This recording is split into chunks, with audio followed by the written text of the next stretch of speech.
मैं बुद्ध के समान नैतिक लोग देखना चाहता हूँ। विवेकानंद।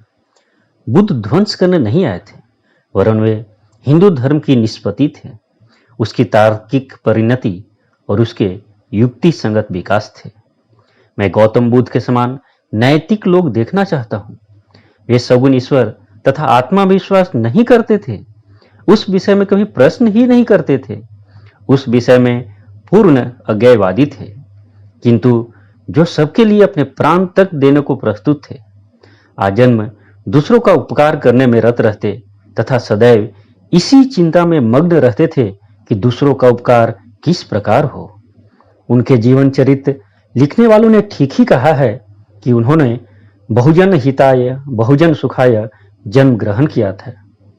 वे अपनी निजी मुक्ति के लिए वन में तप करने नहीं गए। संसार जला जा रहा है और इसे बचाने का कोई उपाय मुझे खोज निकालना चाहिए। उनके समस्त जीवन में यही एक चिंता थी कि जगत में इतना दुख क्यों है। तुम लोग क्या यह समझते हो कि हम सब उनके समान नैतिकता परायण हैं? बुद्ध एक महान वेदांती थे, क्योंकि बौद्ध धर्म वास्तव में वेदांत की शाखा मात्र है और शंकराचार्य को भी कोई कोई प्रच्छन्न बौद्ध कहते हैं।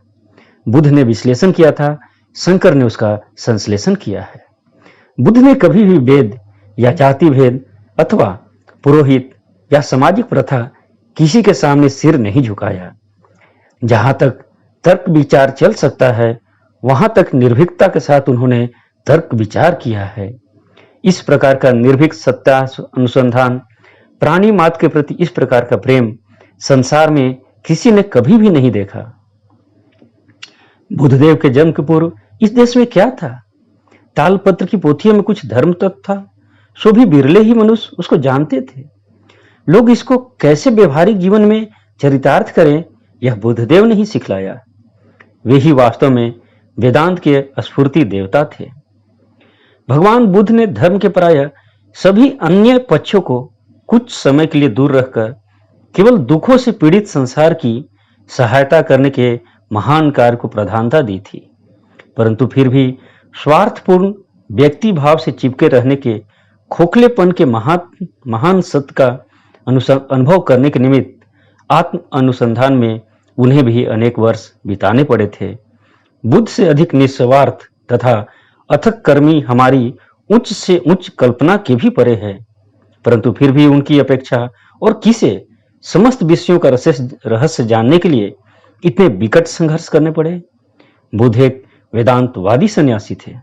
उन्होंने एक नए संप्रदाय की स्थापना की थी, जैसे कि आजकल नए नए संप्रदाय स्थापित होते हैं।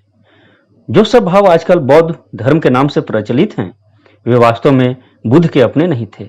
वे तो उनसे भी बहुत प्राचीन थे। बुद्ध एक महापुरुष थे। उन्होंने इन भावों में शक्ति का संचार कर दिया था। बौद्ध धर्म का सामाजिक भाव ही उसकी नवीनता है। स्वामी विवेकानंद।